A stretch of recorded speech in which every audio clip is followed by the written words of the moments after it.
Good morning and welcome to the new edition of Dr. Lamba's Awakening Call.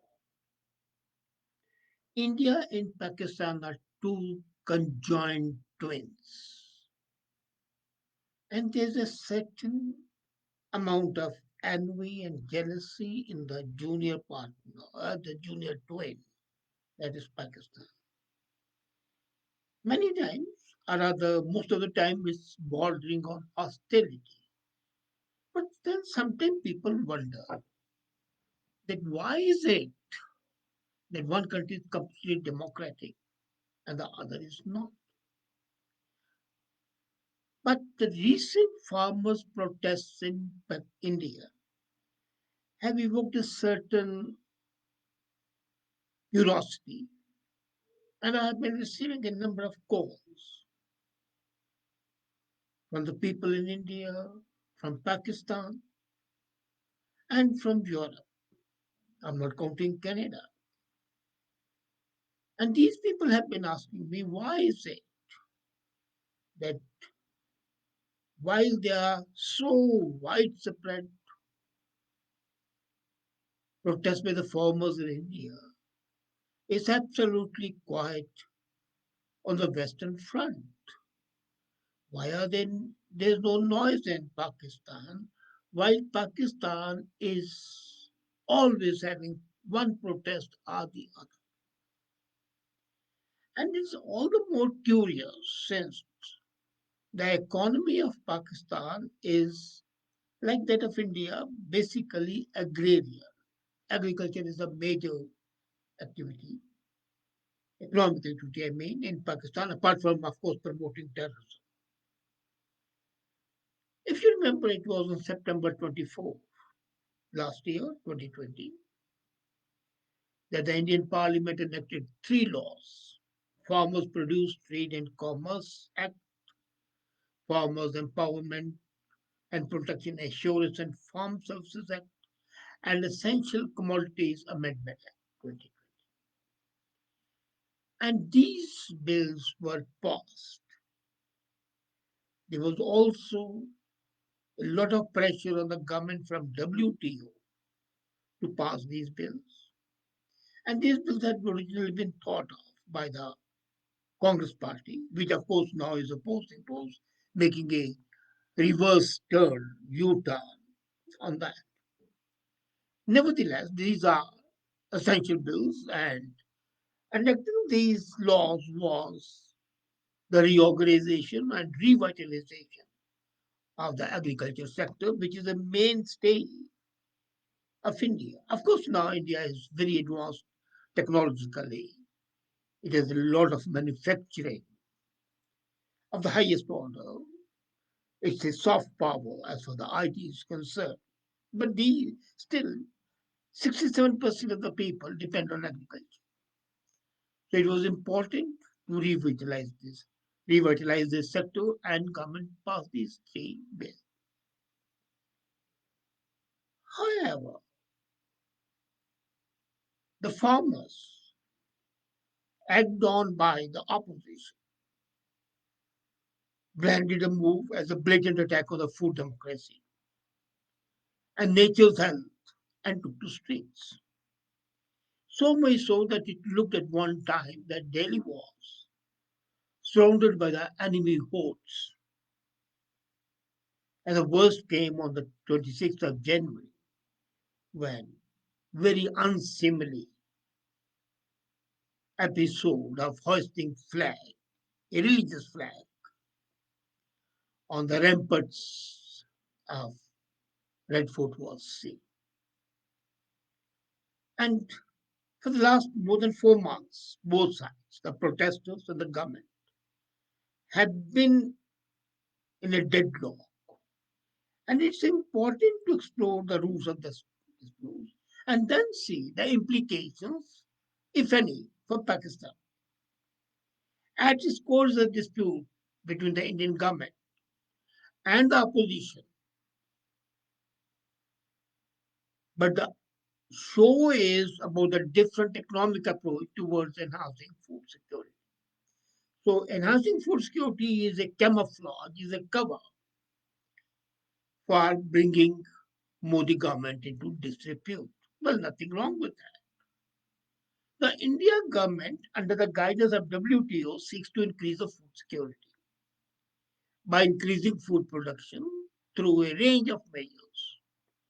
And these include inviting investment from the foreign corporates into the agriculture sector and allowing them to engage in contract farming and trade in food practices, food products, and market prices.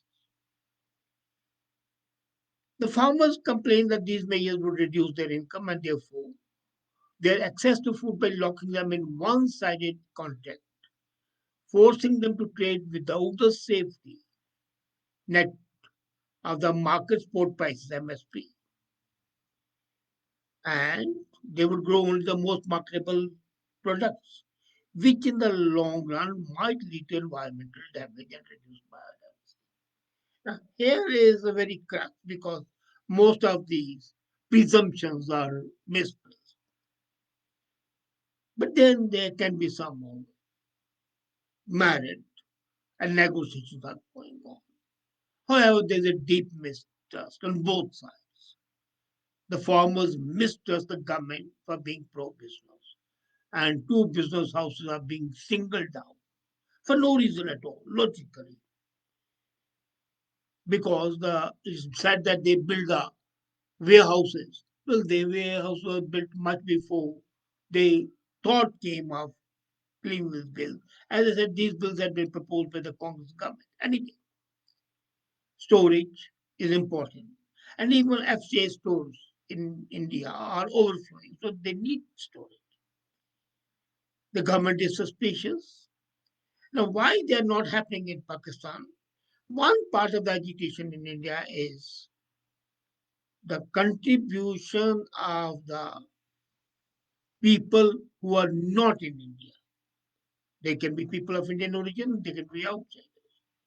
And ISI has a major role to play in that by promoting Sikh separatism under the name of Khalistan and independent country. Since Bangladesh was formed, they want to balkanize. So money, moral support, and things are happening. Now, Sikh farmers are protesting because they are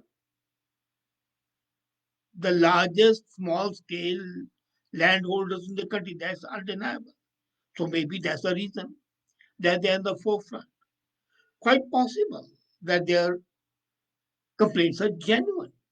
But the government sees the protest in the perspective of the separate Khalistan movement, which is associated with this part, especially when ISI literature and ISI money is there, and the money is being sent from the places like UK and Canada, especially by those organizations which are blatantly pro Khalistan.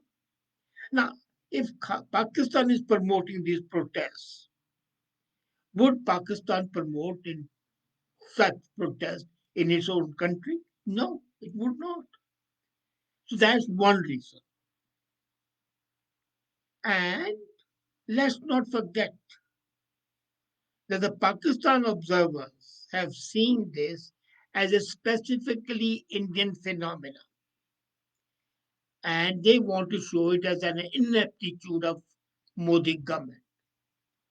They forget that this view is short-sighted because it overlooks many similarities.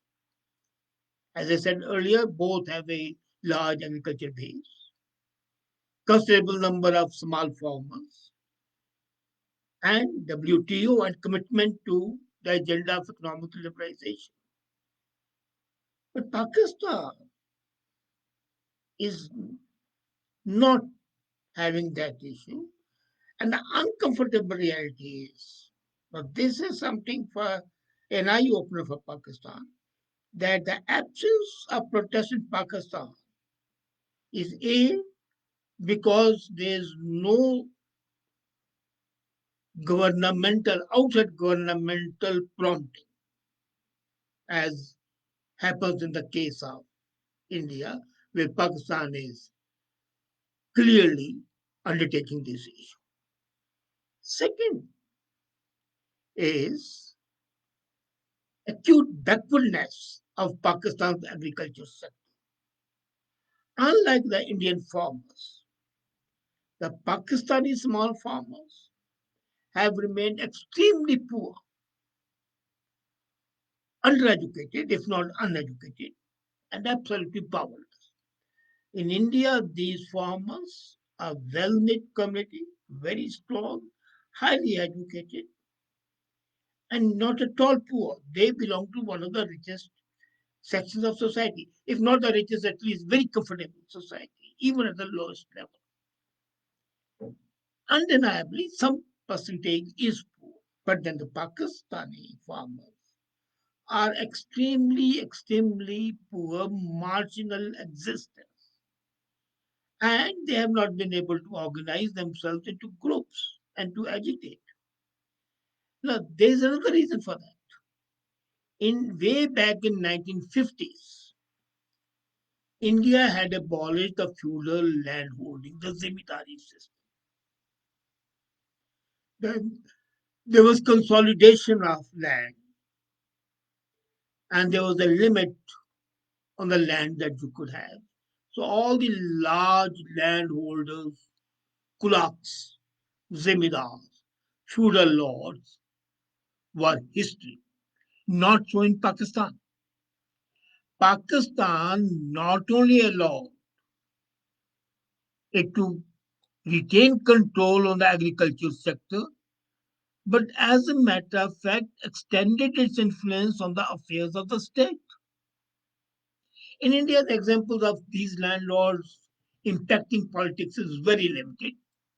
You can count them on fingertips, Badal family, Pawars, and so on. I mean, not more than a dozen families who were feudal lords, landlords, and became powerful in politics.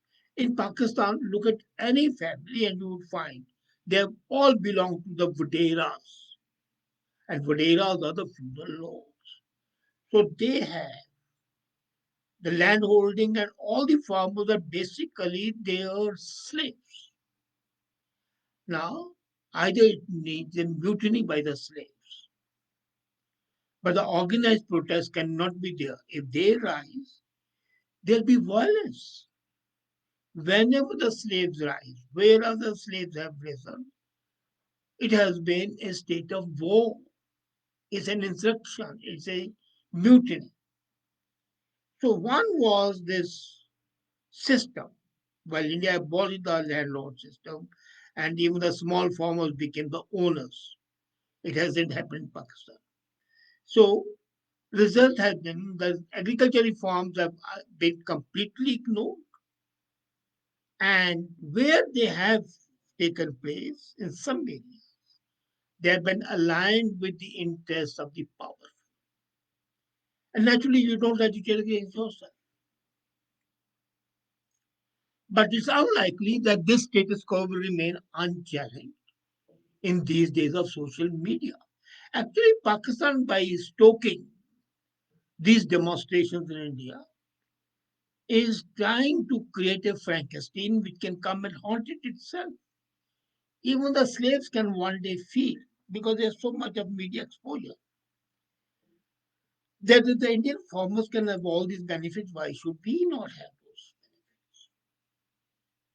And that can kindle a demand in the Pakistani farmers. Now, when they watch the resolve of the Indian farmers, the Pakistani farmers will learn to appreciate that they too have a right to decent living,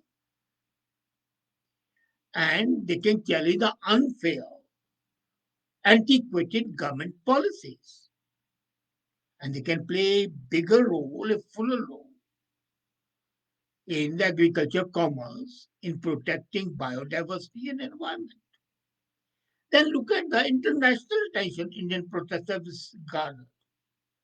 So when the international interest is there, when whether it's TV, whether it's social media, whether it's the press, so whether it's the mainstream media or the local media, the farmers in Pakistan would realize that they too have a sympathetic audience beyond the country's borders. If today people like Rehana or Greta can condemn India, you can be sure they have no love for Pakistan. And the moment a spark is there, they would not hesitate in adding fuel to the fire. Let Pakistan not forget that because of the meaningful reform, Pakistan is simply sitting on a gunpowder keg and is waiting to explode. So, what should Pakistan do? It's in the interest of the government to turn its attention to modernization and upliftment of Pakistani agriculture sector. And it should not be done in blind adherence to the economic guidance provided by WTO. No, WTO and all the other multilateral agencies do not have the interest of the countries at heart. They are the handmaidens of West. Let's not forget it. But the people, the domestic players, have mistaken these reforms. Another reason why the education is not there in Pakistan is that the opposition there is adopting other means to throw out the Imran Khan government. Here, opposition was extremely fragmented and they did not have a common minimum program to throw out Modi. So, as I said earlier, the farmers' demand was stoked. Fuel was added to the fire continuously because that became a front behind which the manipulating farmers could, manipulating opposition leaders could foment trouble and say, look here, this is a people's movement. It's a revolutionary movement. We are but spectators. We sympathize with them and the government should listen to them.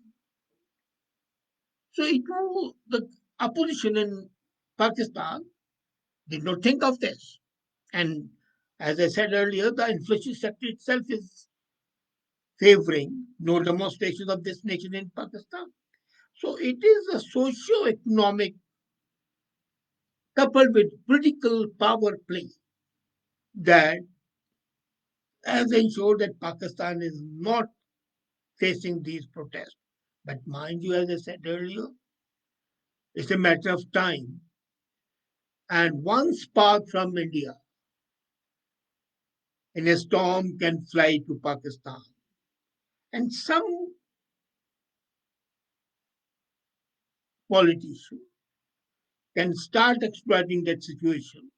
And the exploited farmer, the muzaharas, they call them muzaharas, the slaves, the virtual slaves of the Vadera, they can come out and then this is mayhem.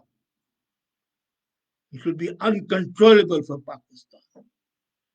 So, the biggest lesson from the ongoing protest in India to Pakistan should be inaction. They should start taking a preventive step and see that there is no option with the people's protest. As a matter of fact, Pakistan is in more danger because these activities recoil. And what Pakistan is doing in India can be a thing which can be a sort of a ready-made action plan for the Pakistan opposition and extremely exploited agriculture workers to work on and demand the same privileges, same benefits as the Indian farmers have. So if there are no protests in India, Pakistan, it's not amazing. What would be amazing is that if these protests continue, then Pakistan might face a worse situation, and that would be a tragedy, of course. Thank you.